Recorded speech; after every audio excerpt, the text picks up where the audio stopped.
Muslimin muslimat, artinya apa?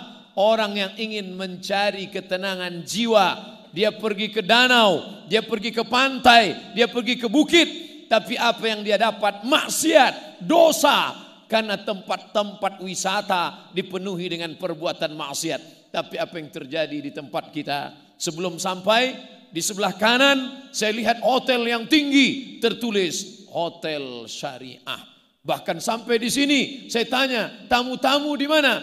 Ditempatkan di tempat yang terjaga. Fasilitas hotel, tapi iman, mata terjaga. Saya ustadz, tapi manusia biasa. Kalau ceramah di beberapa kota, saya ditempatkan di hotel. Hotelnya tinggi. Saya kadang di lantai 9, lantai 8. Sengaja dibuat tinggi-tinggi, supaya yang mau foto sesak napas naik ke atas. Begitu masuk di lift, mau turun ke bawah, kita serba salah. Sudah pakai peci, pakai sorban, pakai koko, pakai kain sarung. Di dalam lift ada orang besar pakai baju kekecilan, orang kecil pakai baju kebesaran. Kadang roknya panjang, tapi resleting belum dipasang. Kadang setingginya 160 cm, kain yang dipakai 100 cm. Dipakai ke bawah terbuka ke atas, dipakai atas tertutup ke bawah. Loh, Ustadz ngelihatnya dikit.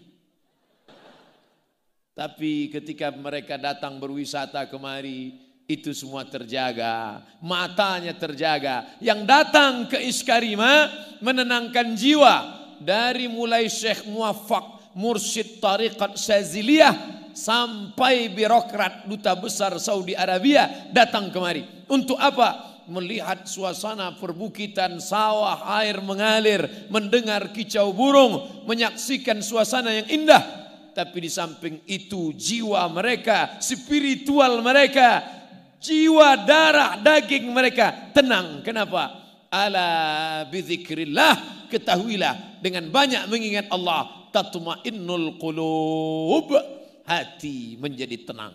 Ternyata ketenangan bukan didapat karena makanan, karena ketenangan bukan di perut, ketenangan bukan didapat lewat minuman, karena ketenangan bukan di tenggorokan leher, tapi ketenangan berada di dalam hati. Di mana letak tenang? Ayatnya dibacakan ananda kita tadi, huwallazi anzala sakinata, dia yang menurunkan ketenangan. Kemana? Fi qulubil mu'minin, di dalam hati orang beriman. Kota metropolitan, semakin besar kota, semakin hebat fasilitas, semakin banyak rumah-rumah yang menawarkan ketenangan palsu. Apa namanya? Sinema 21. Apa namanya? Karaoke. Sibuk. Masuk kantor ditekan atasan. Pulang kantor kena tilang. Sampai di rumah ditekan orang rumah. Akhirnya stres, depresi, mencari ketenangan di luar rumah. Pergi ke karaoke, nyanyikan lagu pop, tidak tenang. Masuk lagu dangdut, makin gak tenang. Lagu rock, R&B, K-pop, makin tak tenang. Akhirnya makan pil anjing gila, baru agak tenang. Masuk sabu-sabu, makin tenang. Sakau, mati, hilang. Di mana sebenarnya ketenangan itu? Ketenangan itu jawabannya, datanglah ke komplek Iskarima. Allahu Akbar. Maka ke depan akan menjadi alternatif wisata bersih, wisata steril, wisata religius. Apa yang ingin dicari? Ingin melihat pemandangan sawah yang menguning, silakan datang. Ingin melihat gemerici air terjun, silakan datang. ingin mendengar kicau burung, silakan datang. Memangnya di kota tidak ada burung? Banyak, tapi burung-burung tersiksa di dalam sarang. Berkicau juga dia, tapi orang yang ahli burung tahu lain kicau burung di kota dengan kicau burung yang bebas kemana terbang sejauh mata memandang. Hari petang dia kembali pulang, dia tahu di mana letak sarang. Tapi di tempat lain diletakkan di sangkar emas. Burung itu berkicau, tapi sebenarnya bunyi kicauannya penuh penderitaan. Kawin. Dari sejak akil balik dia tidak melihat betina. Di sini alam terkembang, indah. Kicau burungnya lepas, bacaan Al-Quran para santri menenangkan jiwa. Dari sejak saya sampai tadi mendengarkan bacaan Al-Quran, sampai saat makan mendengarkan bacaan Al-Quran, belum pernah saya makan senikmat ini dan sebanyak tadi. Entah karena indahnya bacaan Quran atau karena lapar, wallahu alam. Tapi rasanya Allah yang menurunkan ketenangan, karena janji Allah tak mungkin ada tipu dusta. La ya'tihil batilu min baini yadayhi wala min khalfihi. Itulah kitab yang suci, yang tak ada kepalsuan, yang tak ada kedustaan, yang tak ada kenistaan, yang tak ada pencitraan di dalamnya, baik di depan maupun di belakang. Tanzilal Azizir Rahim, yang diturunkan dari Dia yang Maha Perkasa dan Maha Penyayang, Al-Quran. Maka wisata religi, wisata bersih, wisata steril, jauh dari dosa, jauh dari maksiat. Ketika ini sudah terbentuk, sudah nampak, sudah nyata, maka di masa akan datang mustahil orang akan membawakan maksiat dan dosa ke lingkungan ini. Beruntung bertuah Bapak Ibu yang ada di sekitar pesantren Iskarima. Kenapa? Di tempat lain orang ingin merubah yang hitam, merubah yang gelap menjadi terang. Tapi di sini sudah terang duluan, sudah terang dengan cahaya Al-Quran. Maka mustahil orang akan dapat berbuat maksiat dan dosa. Andai pun ada diam-diam, tapi untuk nyata dia tidak akan berani. Kenapa? Karena masyarakat sudah ngaji, sudah terbentuk pola pikirnya, sudah nyata di depan mata, sudah nampak anak-anak penghafal Al-Quran. Maka nikmat besar bukan karena tinggal di kaki bukit dengan udara yang sejuk, bukan tinggal di tempat suasana dengan sterilnya, jauh dari polusi, bukan tinggal di tempat penuh dengan gemerlap dunia harta benda, tapi tinggal dengan mata yang indah melihat pemandangan, hati yang nyaman mendengarkan Al-Quran. Itulah kenikmatan yang luar biasa. Hadirin hadirat, muslimin muslimat yang dimuliakan Allah SWT. Saya yakin dan percaya bapak-bapak Kapolres Dandim yang pernah bertugas di sini, pindah dia ke tempat lain. Saya yakin di tempat lain mungkin orang minta rekomendasi supaya dipindahkan ke tempat lain.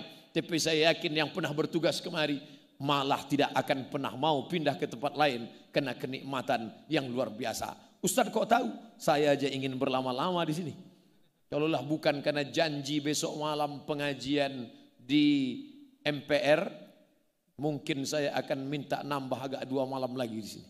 Kenapa? Karena suasana yang tenang. Oh, ini Ustaz ngomong basa-basi, tak ada dusta di antara kita. Di tempat lain kita merasa tenang, nyaman, dingin, adem, ayam, ternyata AC-nya kencang. Tapi di sini AC saya matikan. Tenang, sejuk, pikiran lapang, bauh mata memandang anak-anak membaca Al-Quran, penuh dengan sopan santun, adab. Anak-anak mencium tangan. Saya merasa tangan saya yang penuh bergelimang dosa tak layak mereka cium. Mereka hafal Al-Quran, 30 juz di kepala mereka. Sedangkan Abdul Somad juz 30 pun kadang-kadang hilang-hilang timbul. Tak layak. Jadi jangan anakku tersinggung, beberapa kali saya tarik. Bukan itu tidak hormat. Aku merasa kalian jauh lebih mulia. Makanya mudah-mudahan dengan berceramah di sini. Wasiqal ladzina taqau ilal jannati zumara. Walladzina taqau wasiqal ladzina taqau rabbahum. Orang-orang yang takut kepada Allah nanti masuk ke dalam surga itu bukan sendirian, zumara, berkelompok-kelompok, berjamaah. Ternyata yang masuk surga itu berjamaah dan nanti dipanggil jamaah. Jamaah mana yang duluan? Dipanggil oleh malaikat. Berikut ini Jamaah yang pertama, jamaah Iskarima. Masuk. Yang pertama masuk pendiri, almarhum. Yang kedua pengurus yayasan, ketua sekretaris bendahara. Lalu semuanya masuk, security masuk juga. Pas di barisan terakhir ada Ustadz Somad.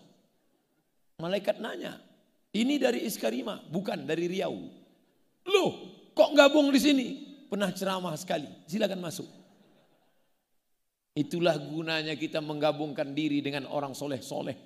Walaupun saudaraku di tengah sawah di belakang, walaupun tidak kelihatan, saya tidak tahu betul di mana batas jamaah ini, saking gelapnya. Tapi insya Allah semua yang ikut di sini mendapatkan syafaat dari para penghafal Al-Quran ini insya Allah. Tapi jangan gara-gara ini besok nggak sholat subuh lagi.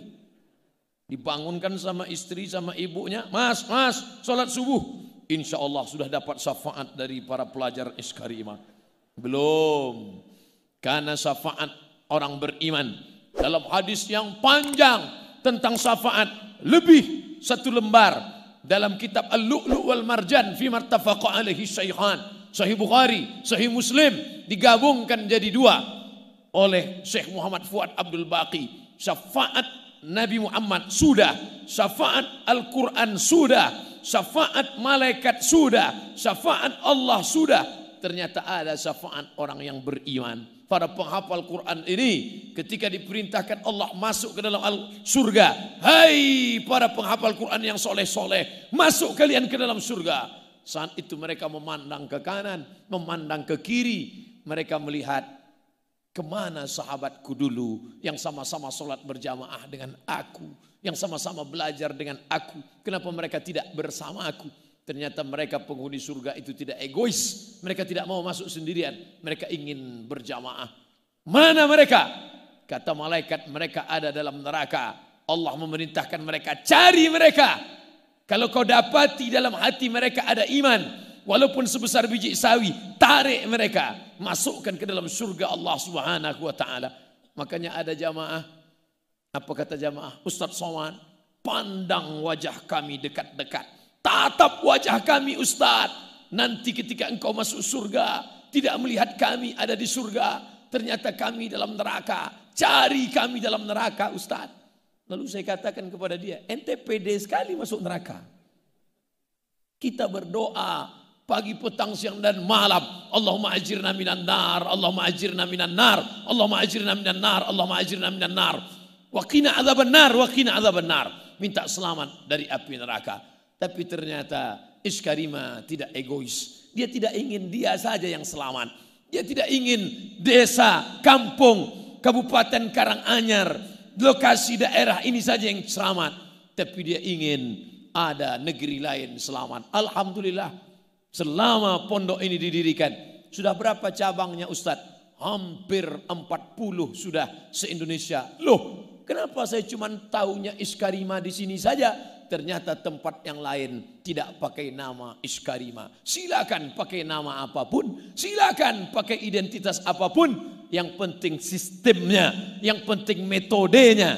Apalah arti sebuah nama? Nama bisa pakai nama siapa saja, nama apa saja, tapi sistem dipakai. Masya Allah, tabarakallah. Baru sekitar puluhan tahun sudah begitu banyak cabangnya. Kita bermimpi 100 tahun di masa akan datang akan ada 1000 Iskarima, 1 juta Iskarima di dunia ini insya Allah.